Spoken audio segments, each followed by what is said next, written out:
حضور صلی اللہ علیہ وسلم فرماتے ہیں کہ میں نے دعا مانگنے کا طریقہ اپنی بیوی سے سیکھا۔ حضرت وہ کس طرح؟ تو حضور صلی اللہ علیہ وسلم فرمانے لگے کہ میری بیوی نے مجھے کوئی کام بتایا، کچھ پیسوں کی ضرورت کے لیے کہا، تو میں نے اسے کہا ابھی میرے پاس نہیں ہے، کچھ دنوں میں آتے ہیں تو میں دے دوں گا۔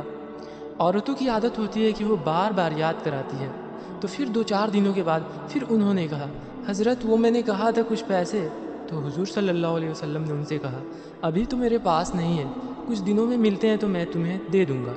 انہوں نے کچھ دنوں بعد پھر کہا حضور میں نے وہ کچھ پیسے کہے تھے، تو حضور صلی اللہ علیہ وسلم فرماتے ہیں کہ میں نے ڈانٹ دیا، کہا کیا تم روز روز مجھے شرمندہ کرتی ہو؟ کہا نا میرے پاس نہیں ہے، ہوں گے تو دے دوں گا، تو روز روز یاد کراتی ہے۔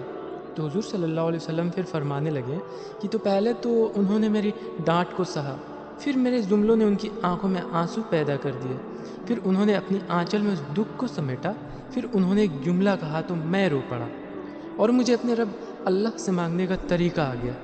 مجھے کہنے لگی حضرت جی آپ نے تو ڈانٹ دیا، میں نے سہ لیا، پر آپ ہی نا میرے شوہر ہیں، بتائیے نا آپ سے نہ کہوں تو کس سے جا کر کہوں؟ آپ صلی اللہ علیہ وسلم فرماتے ہیں میں رو پڑا اور میں کھل کر رویا، تڑپ کر رویا، اور پھر میری سسکیاں بند گئی، تو مجھے کہنے لگی آپ کو کیا ہوا؟ تو حضور صلی اللہ علیہ وسلم فرمانے لگے مجھے دعا مانگنے آ گئی ہے، جب میں اپنے رب اللہ سے کہوں گا نا اے اللہ تو ہی میرا رب ہے، تجھ سے نہ کہوں تو میں کس سے جا کر کہوں؟ میں کیوں کسی بندے سے سوال کروں؟ میں کیوں کسی دنیا دار سے کہوں؟